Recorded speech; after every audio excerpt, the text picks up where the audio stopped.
All right, well, to be respectful of everyone's time, we'll go ahead and get started. I'd like to introduce myself. My name is Jared Weston. I'm with GradLeaders Athletics and excited for our conversation tonight. Obviously a hot topic, one that I've spoken with many of you about, and student athletes are always eager to learn about this life after sport transition. How do we prepare? How do we transition? And then ultimately, how do we thrive? And so throughout the conversation, just going to be some open dialogue. If you've got questions, feel free to toss them in the chat and I'll throw them out to the group. I'd like to leave some time at the end, but we got a lot to unpack here tonight. So if you've got questions, like I said, just throw them in the chat and I'll try to share them with the panel as we go. So without further ado, let's meet the panel. Kevin, you want to kick us off? Hey, Jared, how you doing? Great. Thank you for having me. I appreciate the invite. Always good to give back to student athletes and a sort of organization, the NCAA, that gave us all so much. So appreciate you having me today. Yeah. Do you want me to go ahead and start with an intro here? Yeah. Why don't you let the people know who you are, what you're doing, Sounds and good. How you got there? Yeah, absolutely. So my name's Kevin Clark. So I'm a first and foremost husband to a fantastic wife who also happens to be a former student athlete herself. So that's always good. I'd say we understand each other, which is a good thing. Father of two at this point, an 8-year-old and a 10-year-old, Liam and Lottie. I'd say, tying back to this conversation today, they are aspiring student athletes, and it's funny. The things that we talk about with them on a constant basis are really just ultra simplified versions of some of the stuff we'll probably talk about today, which is kind of neat. But as far as the athlete part of this whole thing goes, former NCAA Division I golfer at 2 different schools. Started at UNC Charlotte, as you know, Jared, and then transferred after my sophomore year. Played my last 2 years at Florida Atlantic down in South Florida, Boca Raton exactly. So I now work for the world's largest med tech or med device company called Medtronic. I lead a sales team for us out here in the Bay Area, California. So it's good. It's been a wild ride getting here, but worth every step, and enjoyed every step along the way, certainly. So as far as my transition from sport to where I am today, straight out of college, I kind of hung on to the dream to keep playing. Stuck around, played for a little bit, tried to play professional golf, mini tour things here and there, and then it's easy to hold on to that. I'd say some people held on to it a little longer, some were successful. I probably didn't hold on as long as a lot of my peers and colleagues and friends, but decided it was time to get into the business side of golf, which I did for maybe 10 or so years, and then through family life and a great network, luckily was able to transition into now a position in med tech and out of sports completely from a living standpoint. So still very involved, and I'm sure we'll have a chance to get into that a little later, but it's a little bit about me and how I've gotten to where I am now. Yeah, appreciate it, Kevin. Castine? Yeah, absolutely. Good evening, everybody. My name is Castine Evans. I'm originally from Salem, Connecticut, and I'm currently the client director at Oracle for our enterprise applications. I played Division I women's basketball at the University of Kentucky, and also did a little bit of a stint overseas where I was able to simultaneously get my master's as well. Right now, I would say, how did I get from the transition to where I'm at now from college really is more of just a trial and error. After I got overseas, I had always wanted to have the opportunity to stay within athletics. As many of us know, that's something that's near and dear to us. And so I was trying to work, and through that process of working in athletics, I also got laid off twice in that career field. And so very early in my career, I had those challenges. And so What brought me back to, though, was my core in working at UK, and I was able to find a recruiter that was in technology that happened to go to UK, and had cold emailed her and said I was looking for a job. And next thing I know, I'm landed here in the DC area working in technology, and that's kind of how I got to where I'm at today. And obviously today we'll talk a lot more about what that looks like, and how we've been able to use our sport to propel us into some successes, and how it also has a little bit of heartbreak as well. So thank you, Jared, for this opportunity. I look forward to participating today. Yeah, thank you. I love that. Michael. Thank you, everyone, for joining tonight. I know you can be doing a lot of other things, so we all definitely appreciate you coming out to learn some knowledge tonight. My name is Michael Willett. I was a former football player at the University of Central Florida. I am now the founder and CEO of WalkOn Nation. What WalkOn Nation does is we go to high schools, colleges, professional teams to talk about athletic identity and what it means to truly know who you are outside of athletics. So we do that now, multiple colleges, like I said, but how I got here, that's a journey that we will definitely dive into a little bit more. There's a lot of bumps, ups and downs. There's a lot of heartbreak, as Castine said, but through it all, I got here through a lot of things we'll discuss today. So I'll definitely dive into that some more, because if not, we'll be here all day talking about my story. That's not what we're here for. So we'll talk about that a little later. Yeah, no, thank you. Thank you very much. And you're right. We will dive into that. But the one thing that, that constant theme, and I think we all can probably echo that, is, the highs and the lows, right? It comes whether you're a student athlete or not. That's something we have to deal with throughout life, and that endurance, perseverance, discipline, all those things that, as student athletes, you develop throughout your career. Those are invaluable as you make this transition. So, but Michael, one of the things I know it's near and dear to you, and a lot of the focus of what you share when you go and speak to student athletes and schools is that identity piece, right? So I want to start there, and if you want to kick us off and just understanding the importance of your identity outside of that jersey, from an identity piece for the student athletes, and then for the athletic administrators that we have on here. How can they help student athletes understand that and really find purpose in their why and who they are? Of course. So the main question I always ask student athletes when I'm on campus is, who are you? As a person, who are you? Pretty much as athletes, we get stuck in the word athletes, and that's who we are. But the common misconception is that's just what we do. That's not who we are. And we have to dive a little deeper into that. And the hard part about the identity piece, which as we all will discuss in this panel, is it's not easy finding out who you are. The reason it's not easy is because what the culture dictates. So for example, I was at UCF, where came in 12-1, we won conference championship, all that stuff. 0-12, we sucked. We lost every single game. 2 years later, we sucked. Lost by like 30, we were getting killed. But those people were telling me I was a loser, I was a bum, I wasn't worth anything. So they were dictating who I was. It's now 2 years later, we go 12-0.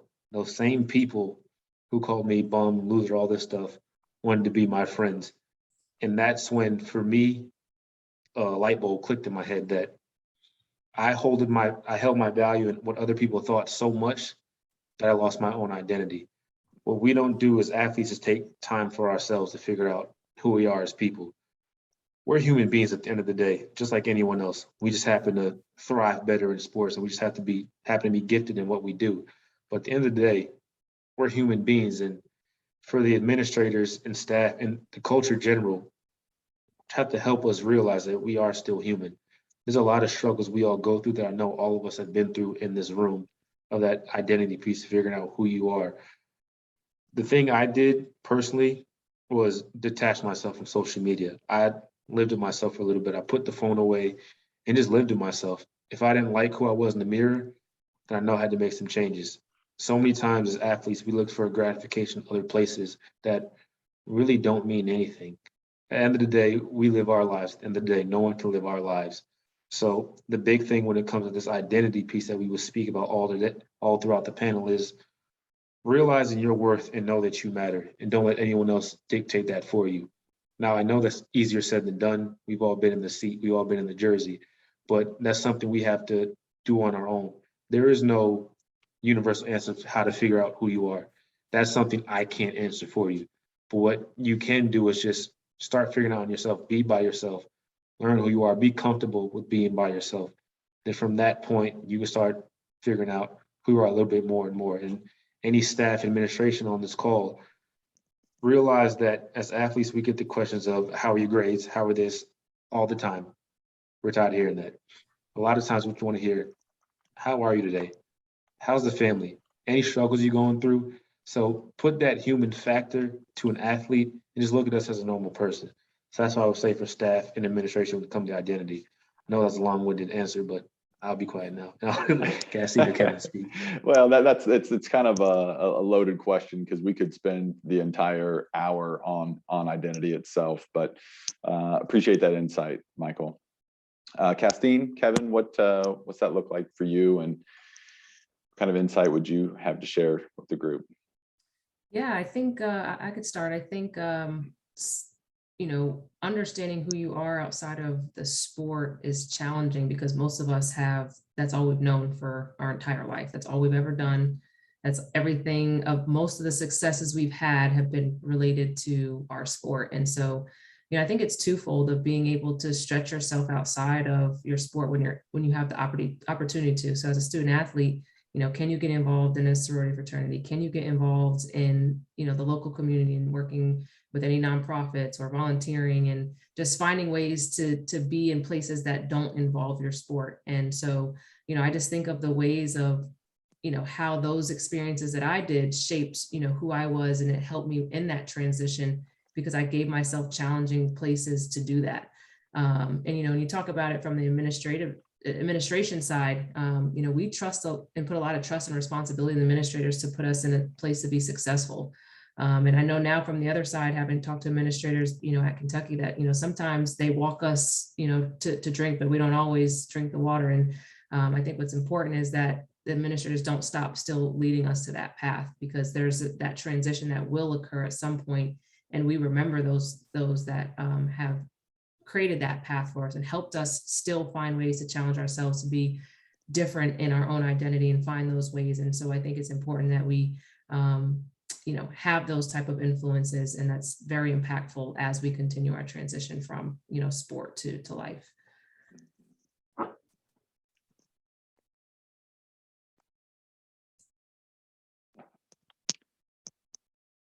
Kevin, you're on mute, bud. Kevin, you're muted. Yeah, sticking with this this theme of identity here, I think it's look, college is it's a time it's hard enough to figure out who you are in college, right? You've got I'd say sometimes it's a little easier for athletes, right? We kind of have that built-in group of friends. We have teammates. We have an athletic department that looks after us. But you're trying to figure out sort of who you are. You're not really a kid anymore, right? And so you're living a transition period in college, and you're having to prepare for potentially an even more important one, right? Leaving that sort of safe nest or cocoon and going out into, I hate the term real world, but it's kind of what you're preparing to do. So I think it is really important to figure out exactly who you are, what drives you, what motivates you. I think is a really, really big one. It's easy to be motivated to go 12-0 or win games, or it's easy to be motivated when you've got coaches and strength and conditioning folks there that are kind of doing half of that for you, right? You're there representing your school, you're playing on Saturdays or whatever the case may be. That can be easy, right? But I think Michael touched on it, figuring out, who exactly you are, being comfortable being alone, because that's coming. The days of hanging out with your teammates as well as the entire athletic department, that fades away relatively quickly. So figuring out, again, what your style is, what your, I'd say, kind of what are your interests, all those kinds of things, right? Because that's going to help lead you to these next decisions, and figuring out the type of job you want to do, or the industry you want to go into, I think is a huge part of making a successful transition out of college athletics and into whether it's the corporate world or the entrepreneurial world, whatever it is you choose to do. But you've got to ask those tough questions of yourself. What drives me to get out of bed when this goes away, right? Sort of do some mental exercises, put yourself in that position of feeling what that's going to be like, because it's going to be different.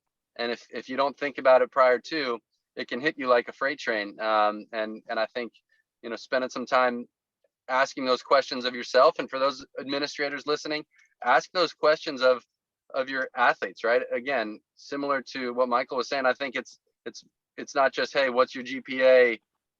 How is coach? How are the strength and conditioning coaches? Are they happy with you, right? What do you like to do? What do you do during the summer, right? What motivates you to get your summer workouts done? What motivates you, what are your interests outside of your sport? And I think once, kids 18 to 22 can start to really answer those questions, that identity piece is less of a shock when you go to leave. So I think that's really important.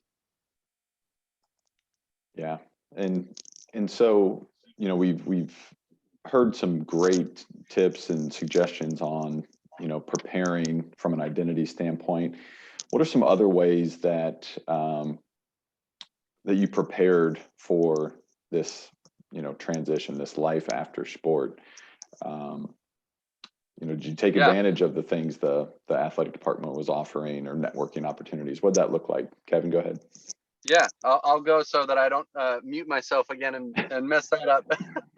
I think for me, one of the biggest things that a student athlete can do is continue to be a sponge, right? They're learning so much in the classroom, on the field, on the practice court, whatever it might be, right? They're learning constantly. Ask questions of everybody, right? And I would say assume or just build your plan around, I'm not going to the NBA, I'm not going to the PGA Tour, I'm not going to the NFL. And if it happens, right, great surprise, and you'll take that, right? The work you've put in is not a waste at all, because for those people lucky enough to make it into professional athletics, we all know that those careers are really short. So understanding this is coming at some point either way, whether it's at the end of your 4 years at a great institution, or the end of, a long career like Tom Brady is closing out, maybe not closing out. I know he's coming back. These things that we're talking about are going to be similar things that Tom Brady has to figure out, right? Who is Tom Brady without all the practices and something to strive for and work for every day? I think he spent a lot of time thinking about that. And all of us need to do that, right? Do you want to start a family? Do you want to start a company? Again, what drives you? Are you competitive? Chances are, if you're on this call, you're a highly competitive person.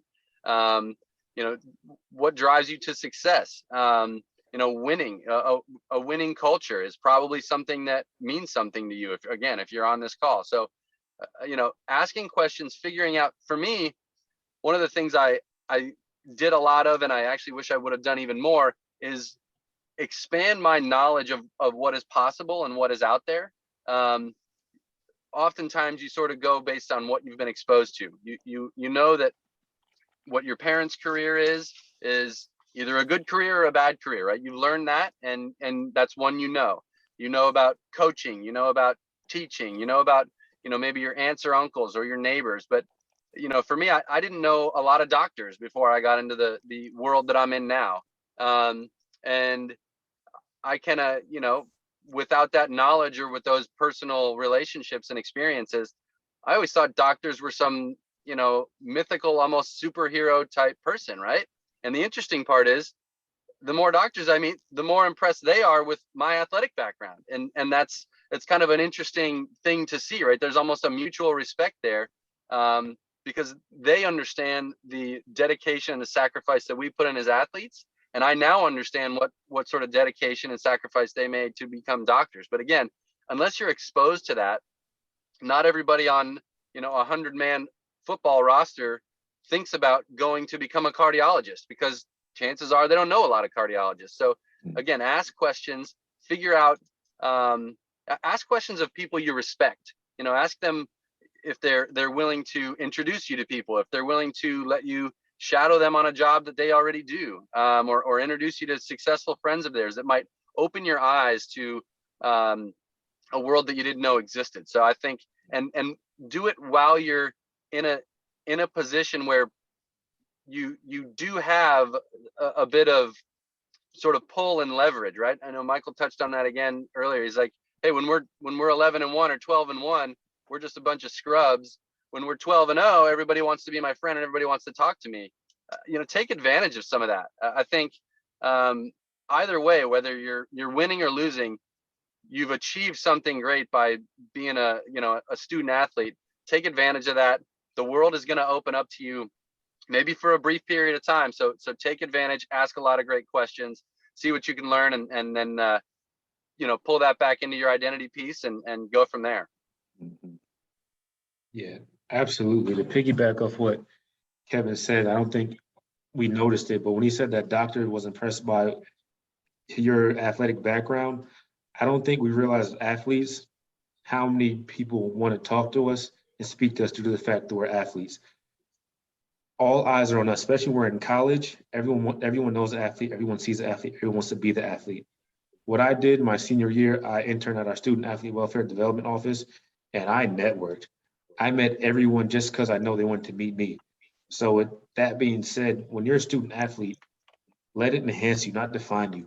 Spread your branches, meet people, because people want to meet you regardless. We get caught staying in our own athletic world, our field, our shell, where we just hang out with the athletes. No, go, if you're in a certain major, go to that college and see what networking events are, who wants to talk to you, see what advisors can do for you. There's a lot of people that want to get to know you and speak to you, but they don't know how to reach you. So with that being said, flip it and reach them. We all have the ability to go network and meet someone new. We just get caught in the realm of, I'm an athlete, when the time comes, it'll come. But a lot of people don't realize when that time is up, no one cares anymore. We're in the business of what have you done for me lately? So you do not want to be caught in the would've, could've, should've.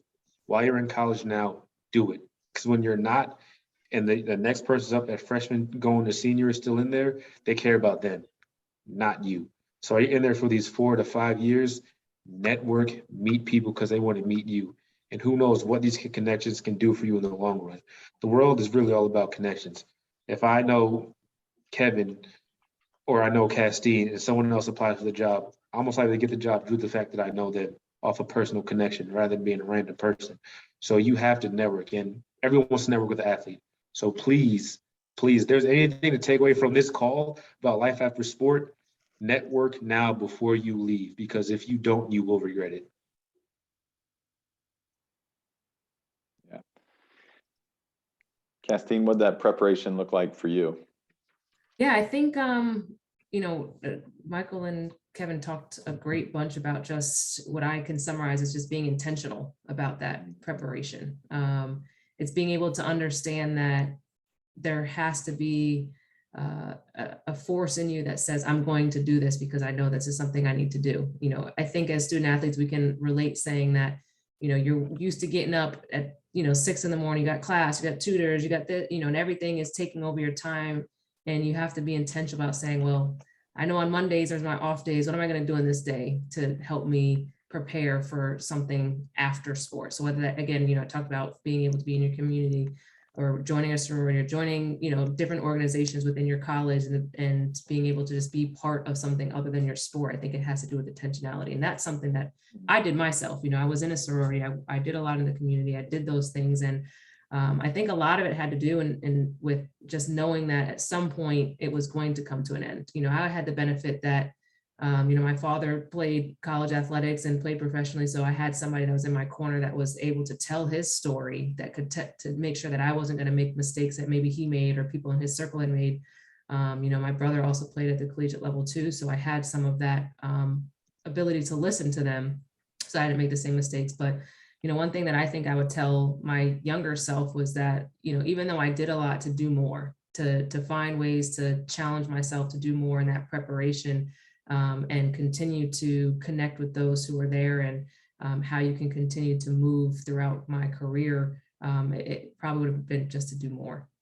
Mhm. So I was going to ask, what's that one thing that you know now that you wished you knew then? Castine, did you just close with that? Do more, right?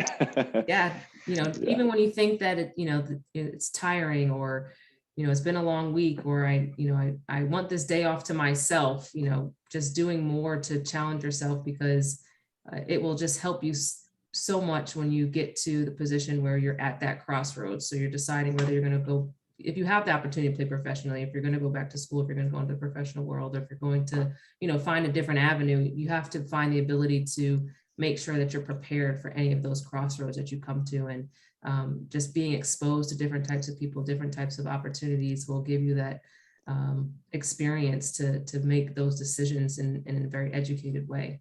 Mhm. Yeah. Michael, to you, one thing you know now that you wish you knew then. Just one. Yeah. I would say trust in yourself before you trust anyone else. A lot of times we try to find our value and worth in what other people think of us, but at the end of the day, no one lives our lives but us. I really wish I knew that earlier. Just trust my gut, trusted me before I look for others is trust. Because I live my life the same way you all live your lives. I will never live your life. You'll never live my life. So in order for me to succeed, I have to put faith in myself. If you don't put faith in yourself, you cannot expect someone else to do it for you. You have to believe in you first. That's why the whole identity piece comes up again. If you don't know who you are, somebody else will define it for you. And then you really have no one to trust. You have to know who you are, trust in yourself in order for you to push to that next level and thrive after athletics. Great little nugget there. Kevin, what you got? I think, kind of circling back to some of the stuff I was saying before, the biggest piece of advice I think I would have given myself, 15, 17 years ago, whatever it is, would have just been to ask questions, ask more questions. We all have people in our lives that we respect, that we like. We look at them and maybe oh, Castine works at Oracle and I don't really know much about Oracle, right? Do a little research. When I was in college, I didn't know what Medtronic was. I didn't know what a pacemaker was. I didn't know anything about med tech like I do now.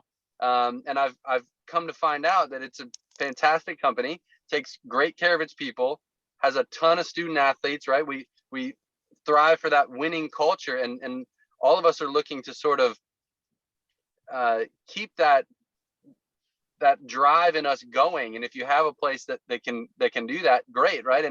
But I didn't know any of that. I hadn't heard of Oracle. I hadn't heard of, there's all these companies that you don't really realize are out there.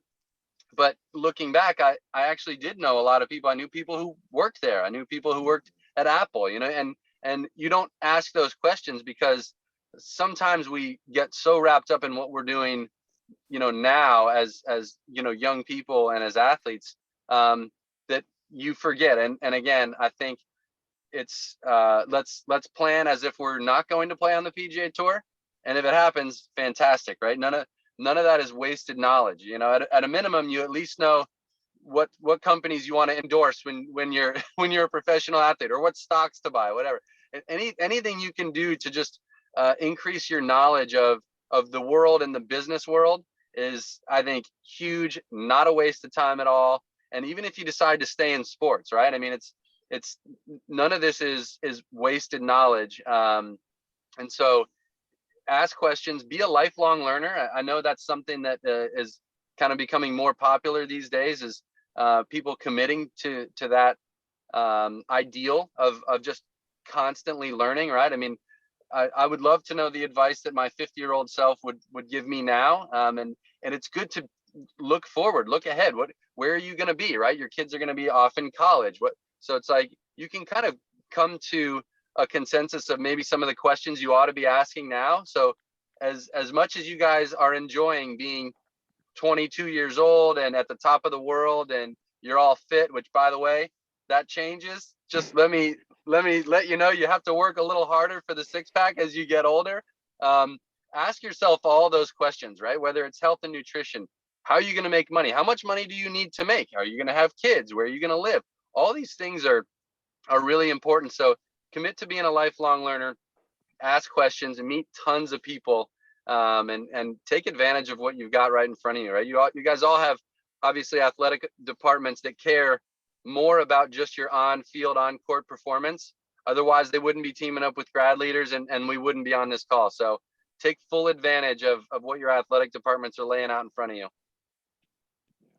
Well, and for those student athletes on the call as well, and I know that you all are more than happy to do this, but Kevin said take advantage of the opportunity right before you. Right here are 3 former athletes that are carving out an hour of their time to pour in, to share some insight, advice. We're more connected now than we've ever been.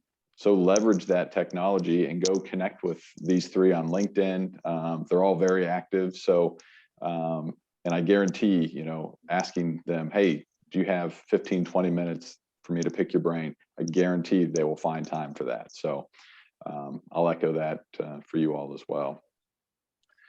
So we've talked about identity and how important that is. And again, that's going to be a thread that's woven throughout the entire process and really throughout your entire life.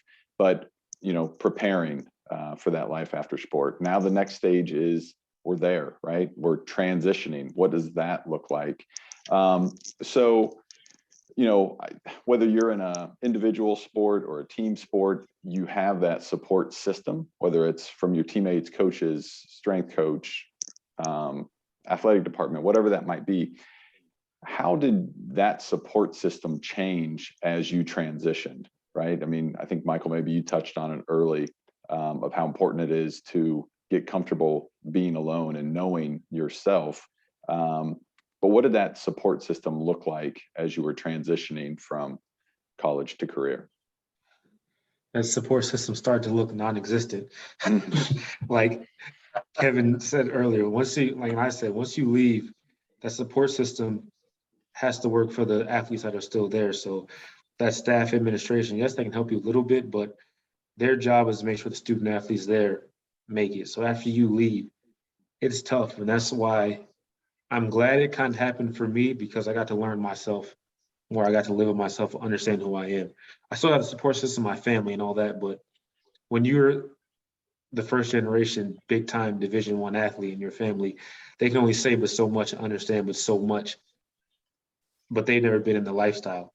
When you're in the life, it's really hard to come out of it when there's no support system there. There's no one to tell you this is what you should do, this is how you should go about it. So the support system does change during the transition, but to not be so negative, on a better note, I'd say one thing that I learned during that time is that athlete piece didn't die, and that piece was adaptability.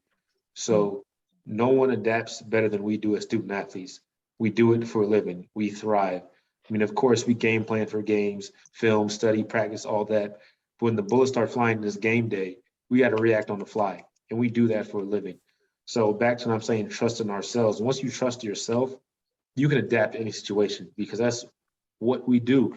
We do it better than anybody else in the world. If not, we wouldn't be at this high elite level of being an athlete. And we take that from the field and put it in the real world. Because you can't take a regular student, put them on the court, field, pool, on the green, and say, all right, do this right now. Watch this film, break all this down, do it. But what you can do is take us from that field, court, wherever, and put us in the workforce, and we'll thrive. Because we're used to pressure. We're used to being in that atmosphere. So the support system may dwindle down some, but back to what I said earlier, trust in yourself, because you can adapt better than anybody else can. I can add to that. I think I probably had a very different experience, than you, Michael. And as far as when I think about how my support system changed during transition, is that it transformed. And I think the story that I would like to say is, I remember being in school, and my academic advisor at the time, had a very specific goal for me, because their job is to worry about academics. Am I going to class? Am I sitting in the first 2 rows? And, these things happen. But when you start to build relationships. And I talked a little bit earlier about being intentional. I was very intentional about building relationships with administrators and those who were in my circle. And now as an adult who's, 7 years out from college, those relationships have transitioned and they've changed. And so, I remember going through a really tough patch in my life, and, that academic advisor came and visited me. She was in my house and came and made sure that I was fine, because that relationship was intentional during that process. And I think that's something where that's not necessarily everybody's experience, but there's ways that you can build those relationships with people who are in your life as a student athlete. And, it changed because her responsibility to me wasn't, okay, am I in class or anything like that, but she genuinely cared about who I was as a person, and said, okay, well, I'm going to spend my money to come see you in your house, on the other side of the country, to make sure that you're fine. And so it changes, but I think what's important in that transition and how it changes is you also be willing to allow that. I think as student athletes, we all will go through this transition where, we don't know necessarily what our identity is that we talk about as an athlete. We're trying to figure out what our career is going to be, what we're going to do. And we can sometimes put, walls up that doesn't allow us to maybe receive some of the information that we might have been open to, because in a different capacity as a student athlete. Like we might have been open to the coaches, giving us criticism, on our sport and that type of thing, but it changes, but it doesn't change necessarily in the way that we're used to. And sometimes it can look scary or it can look different and it's not familiar. But I think that for me in that transition, it was important for me to be intentional about those relationships. And, even like, my old strength and conditioning coach, Tracy, is on the line today. She's supporting me today. And it's just something that's where I've continued to make sure that that's where it's been important, and it's changed as far as what those relationships look like, but that support system still remains, as we kind of go through this process. So, I think it's just being able to understand that it's not always going to look the same, and, being open to understanding what that transition and that support system can look like. Mm-hmm.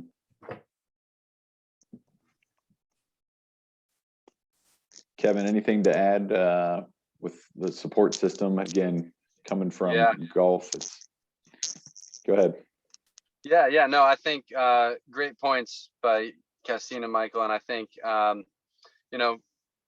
your support system, again, I hate to keep harping on this, is really just a synonym for kind of your network, or your support system sort of morphs into your network, right? And I think Kastine's story is really kind of a cool one, and about an academic advisor, taking that sort of interest in her life long term, long after she's, somebody that this person's responsible for, and there's a reason that person did that, and it isn't just because she's a former basketball player at the school that they work at.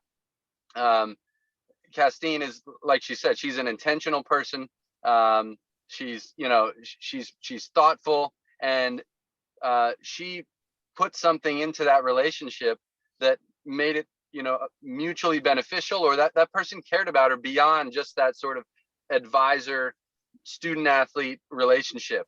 And, it's like, what I take from that is be a good protege, right? What does that mean? How do you find mentors, and then how do you maintain those relationships, right?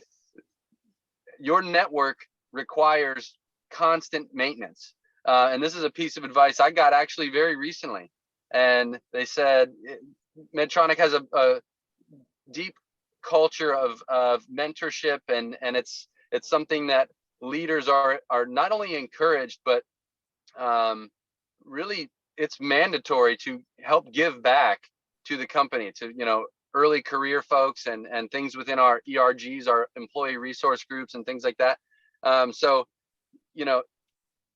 it's really difficult to ask the CEO or president of one division to carve out time for you if you don't put into that relationship what you're asking them to put into it for you. So, right, it takes constant maintenance, for lack of a better term. One of the things I was told to do was, as nerdy as this may be, start a spreadsheet. And I did. And I now because your network never stops, right? I might have felt like I made it when I got my first job here, or even first job out of college. But one of the problems with being an athlete and being competitive is oftentimes it's not enough, right? We're always looking for that next thing. Whether you're a kid who makes the freshman team and you're looking to make the JV squad and varsity and beyond, right? Your career is going to feel pretty similar. You're going to constantly be searching for that next rung, that next thing to accomplish, whether it's in coaching, whether it's in corporate America, whether it's in starting your own company, right? You've started a company and you want to take it to here and then there and there. And as athletes, we're afflicted with that almost. Can be good, can be bad, something to just sort of keep in mind. But in order to do these things, you've got to have a team, a network, a bunch of people pulling for you, going to bat for you. And if you're not intentional about those things, if you're not keeping up with them, and this is one of the things I was told to do and I now do, make sure you reach out to people once a quarter, right? And don't just do it when you need something. Do it if you can ever offer something back, great. But just updates. People want to know how you're doing. People want to know, hey, that piece of advice I gave you about this interview that you're going on, how did that go? Follow up with people, handwritten notes, all these kinds of things are really, really important. And your support system is going to shrink, right? That athletic department, for the most part, is going to go away. It's going to be up to you. It's going to be up to your friends, up to your family, and make sure you're putting in time. Make sure you're growing that, and keep the work up and do what's required to maintain those relationships. Great advice. What about for the athletic administrators on the call? What suggestions might you offer them to help support, those student athletes transitioning to their careers? Yeah, I think remind them that it's never too early to start thinking about it. Remind them that we're here for you. We want to be here for you. You're, once you're an alum of this place, you're always part of the family, and use us as a resource. Come back to us, right? We're always changing what our offerings are for student athletes and former student athletes. So I think it's important to hammer those points home, but also, kind of scaring them a little bit is not always such a bad thing either, right? They need to be reminded that it's going to be different out there, and it's coming whether we like it or not, right? So start to prepare, and just a reminder that 3 months, 6 months may seem like a lot, especially when you're in college, but I don't know if it's an age thing for me or what, but a year goes by like that to me. It's astonishing how quickly it happens. And so same thing for those, young kids and young adults. Like, let's think about it early, and let's make a plan, and let's execute. And I'd say that's one of the things that they should just be reminding their student athletes constantly. Mm-hmm. I think for administration that I like to say, sometimes we got to meet the athletes where they're at. So many times I've seen administration come senior year, all right, we got a network, you have to do all these things, but a lot of times administration never been to one practice, never seen any athletes, anything like that, but you want to show up their senior year. And athletes are very prideful people. So if I've never seen you or met you once in my life, then you're coming to me talking about, you got to make sure you do this for the job, make sure you do this. It's more like, of who are you? I have never met you in my life. Now you want to tell me about my future. So of course, this administration on this call, I don't think would do that because you're on this call, but even still, understanding we have to meet athletes where they're at, get to know them as people first, because sometimes, well, most of the times, people don't care how much you know until you show how much you care. When you show you care for me, then I'll open up and listen to more of the advice you have to say. If I don't know you from a can of paint, it's kind of hard to want to listen to what you say. And for administration, for the transition, I think that's the biggest thing, is understanding that you have to get to know the athlete on a personal level before you can start asking them about what they're going to do next in life. Because I don't want to share that, especially if I have no idea what I'm doing. The last thing I want to do is share that with a random person. So my advice would be just meet athletes where they're at for administration. I would just say for administration is to, when you understand that you can see further than where we can see in that moment, is to, be patient with us, because you get that at some point we're going to come to that crossroad, even though if we can't see it then. And I think it comes to kind of what Michael's talking about, being able to build those relationships, having that trust, and that responsibility to help us, just being patient. So I think, the short answer, that's what I would say. So we've prepared, we are transitioning.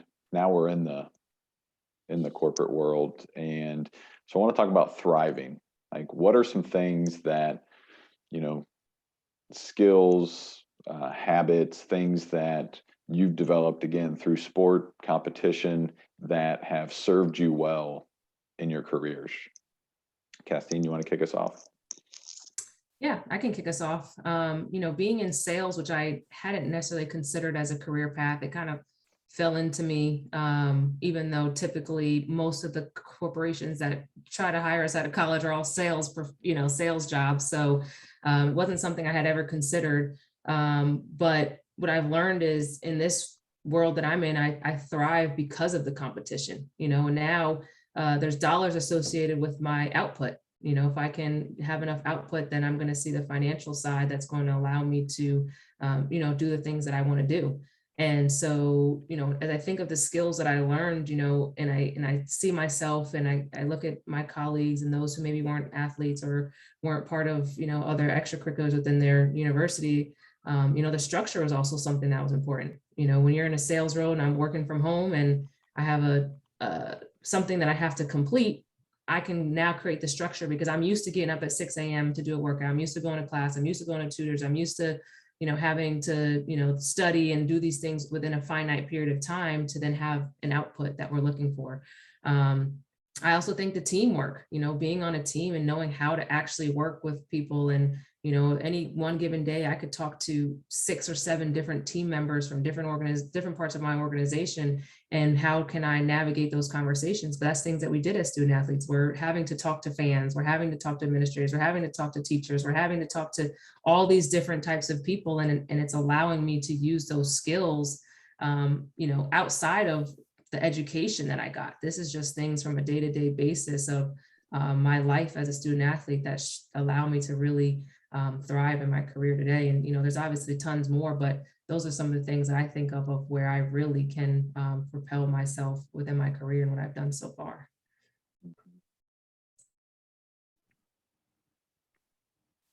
Michael, what about you? I think I mentioned a little bit earlier when I spoke about adaptability. Mm-hmm. Adaptability for me is definitely how I thrive the most. And just leaning on the fact that no matter what you throw at me, what I can adapt to it, whether that's a paper now where I have to write up a report or whatever it may be. When it's dropped on me, I can adapt and stop what I'm doing and flip my focus. We do that so many times in our sport.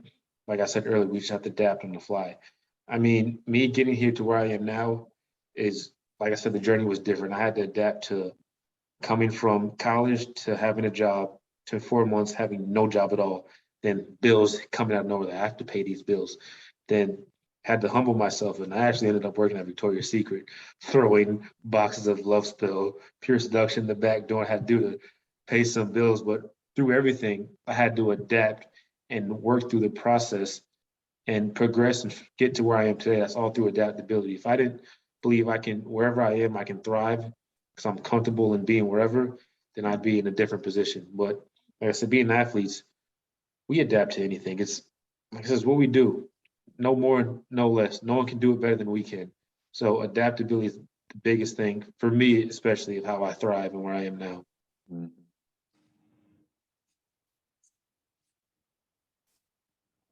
Cab, what about you? Yeah, I think, they've done studies on athletes and what hiring an athlete really means to a big company. And it's no surprise to us and certainly to these administrators and coaches that athletes do better. They just do. We come hardwired with a set of skills that other people sometimes have, but they don't have it with the sort of, certainly not the same percentage that athletes do across the board. It's pretty astonishing, right? I mean, it's the competitiveness. I mean, all the ones that we know and that we've discussed already, right? It's competitiveness, it's perseverance, it's that killer instinct. It's all those things that companies need, and we need to really embrace that. And we don't necessarily have to talk about it all the time with everybody, but we need to know. We need to drive confidence from that. We need to derive confidence from that when we're interviewing. We need to derive confidence from that when we're choosing what career path we're going to take, right? I mean, if you have any thought of becoming a doctor, go be a doctor, right? I mean, find someone who can, give you that extra bit of confidence to go do that. If you want to go to law school, go to law school. If you can be a high level athlete, there are very few things that are outside of your grasp and of your ability level. So, and again, in sales, I didn't think I'd end up finding myself in sales and in leadership either. But, we're leaders, we're driven leaders. We know how to do that. That's, part of the progression we go through from freshman to senior, and your role probably changes within your team. Take that and tell those stories during interviews, derive a bunch of confidence from that. And the other thing from a sales perspective, Kastine's probably seen this too, right? You tell an athlete they can't do something, and watch what happens, right? Same thing in a sales cycle. Somebody tells you no, and you just kind of, you may kind of laugh and go, okay, no for now is fine, right? But they may be one of your best clients in 12 months, right? Because we know how to stick to it. We know how to change up mid-game and come up with a different game plan. And these are all things that every one of us is blessed with, and things that have been groomed and honed over years of playing sports at a really high level. So don't shy away from how great all you are out there, and administrators, remind them they've got some special skills, and they shouldn't be shy about talking about it. Mm-hmm. Yeah, and I sit in a unique role with grad leaders where I'm working with athletic departments and student athletes, and then the next call is going to be with employers who are trying to recruit student athletes. And the one thing I will say is, just echoing everything our panelists said, is don't downplay those skills that just come natural to you or that have been developed over time, because they don't come natural to anyone else, right? So no, you might not have all the internships and experience that a non-student athlete has, but don't shy away from leaning on those transferable skills that again, you probably take for granted because it's just who you are. So I hear it from recruiters saying, well, they didn't exude the confidence that I thought they were going to. They didn't really talk about their athletic experience as much as I thought they would or that they should. So, again, I think, Michael, you said it, don't, embrace the skills that you have as a student athlete, but, don't necessarily be defined by just that while you're a student athlete. Okay, so we've got about 5-6 minutes or so. Any questions? You can put it in the chat or just come off mute and ask if you've got a question for the panel.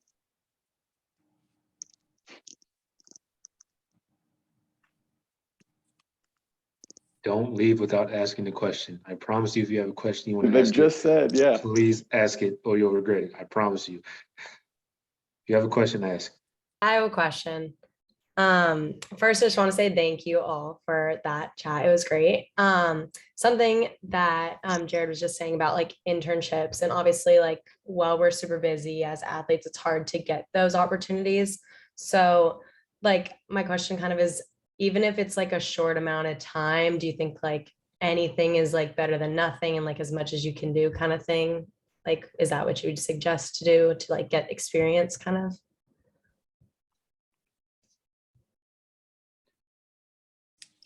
Who wants to take that? I Anyone? can take some of that, because Go ahead, Cass. I would say that it's hard because you get on LinkedIn and you see your peers from your classes, and they're they're doing the the banks are doing this, they're doing that. There's other ways, because I used to put a lot in my resume, just things that our athletic department did. Because I mean, our teams were always doing, backpacking or food, deliveries, and I would just do the things that we already had. But then if you do have the opportunity, I mean, there's also part of it where you have to be intentional about saying, well, this is something that I know I need to do. And I remember, one summer saying, all right, well, I have to do this at the bank. And so I'm going to have to make sure that my coaches know that I need to, do this around my other schedule and the work things. But I do think that it's important that, when the time comes, that it's more about telling about who you are. And I think that's important kind of, we have a unique set of skills that other people don't have, and we can shine that more than what an internship might bring. Because all of us have had internships, and you sit there for 4 weeks and you don't do anything, you don't actually learn anything. And so I don't think you need to put as much emphasis on that, but more so just shining what you already have. Okay, great. Thank you.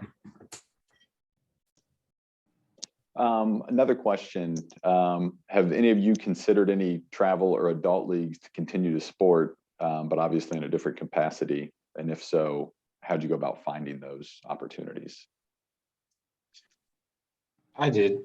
And the reason I did, because I'm a competitor at the end of the day. I'm still an athlete, will always be an athlete. I need to compete.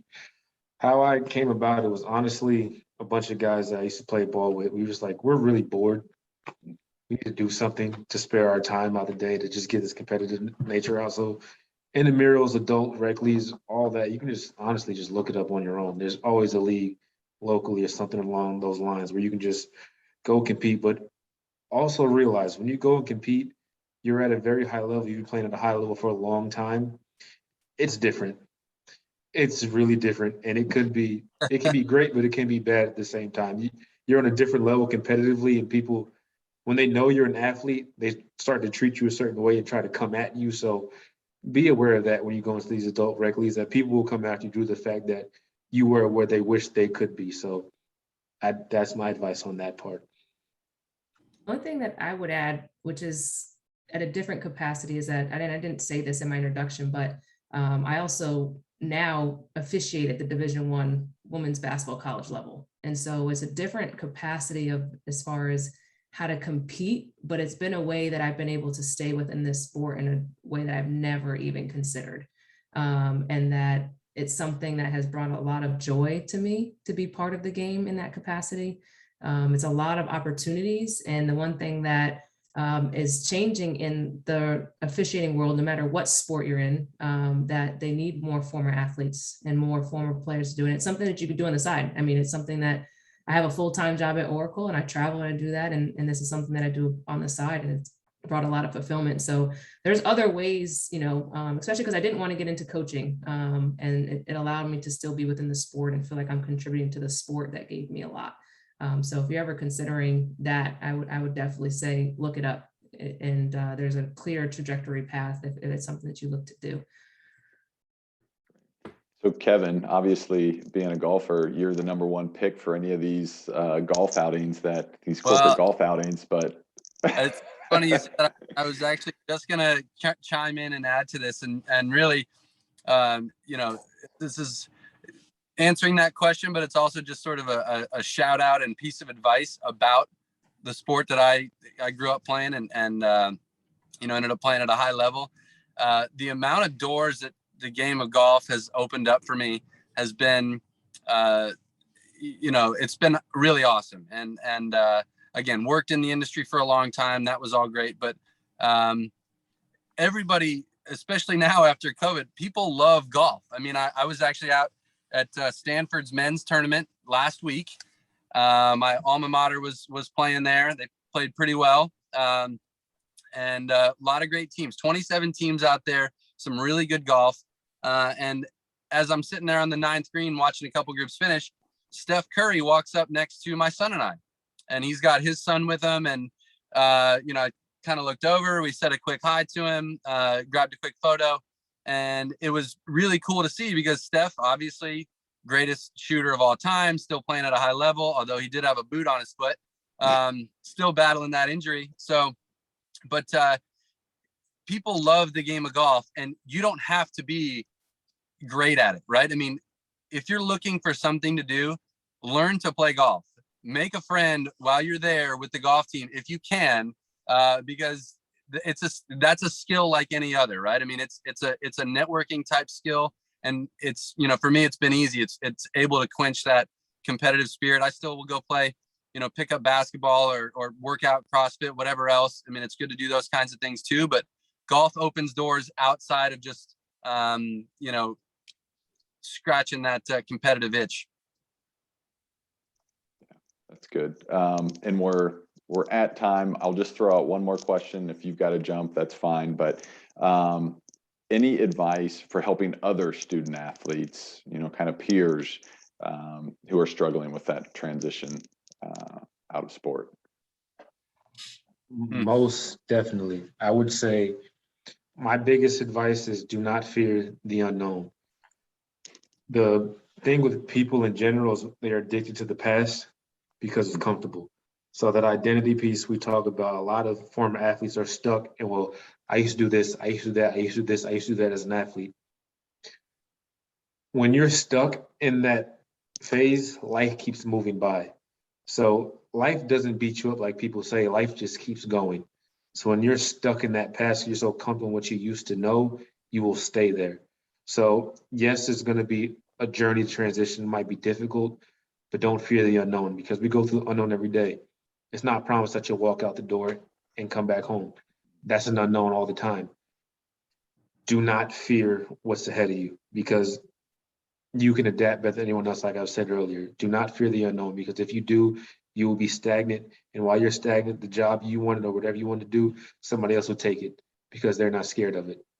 Don't be scared, because we have so many skills that we talked about in this panel all day. Just trust in yourself, because the skills we have, a lot of the world does not have. We're prepared for a lot more than anyone else can coming out of school. So trust in yourself. Do not fear the unknown. Just go out, live life, adapt, live in the moment. That's what I'll say to that question. Love that. Thank you. And Castine, I see you replied there as well. So first of all, thank you three for your time, for the insight. I appreciate student athletes, administrators jumping on here. I did record this, so I'll share that as well. But again, the advice you heard: network, network, network. Understand your identity outside of the game, and lean into that support system you have right now in the athletic department with your coaches, with your teammates, and go friend or connect, you know, with these three on LinkedIn. I guarantee they will be happy to connect and answer any questions you might have, whether it's now or 2 years from now. So appreciate you carving out your time. Michael, Castine, Kevin, thank you so much. And we'll let you get on with the evening.